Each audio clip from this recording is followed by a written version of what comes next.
आपण पाहताय क्राईम मुक्त महाराष्ट्र, रोखठोक वार्तांकन, रोखठोक बातमी।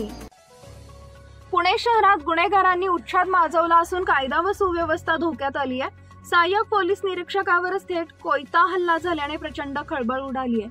वानवडी हद्दीतील सय्यदनगर शेजारील पेट्रोल पंपालगत रस्त्यावर वाहन अपघात झाला असताना भांडण सोडवण्यासाठी गेलेल्या सहाय्यक पोलीस निरीक्षकावर कोयता हल्ला झालाय। सहाय्यक पोलीस निरीक्षक रत्नदीप गायकवाड असं जखमी पोलीस अधिकाऱ्याचं नाव आहे। भांडण सोडवताना थेट पोलीस अधिकाऱ्याच्या डोक्यात कोयता मारण्यात आल्याची माहिती समोर आली आहे।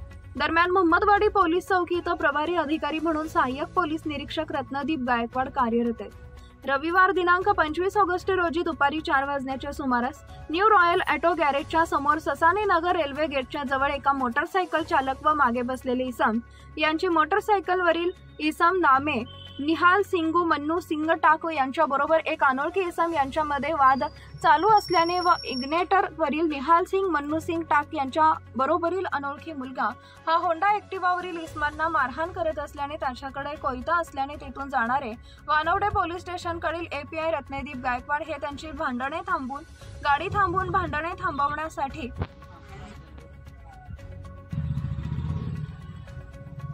नमूद इग्नेटरवरील इसमाकडून कोयता काढून घेण्यासाठी त्याच्या जवळ जात असताना इग्नेटरवरील इसम नामे निहाल सिंग मन्नू सिंह टाक याने त्याच्याकडील कोयता सहाय्यक पोलीस निरीक्षक रत्नदीप गायकवाड यांना फेकून मारला।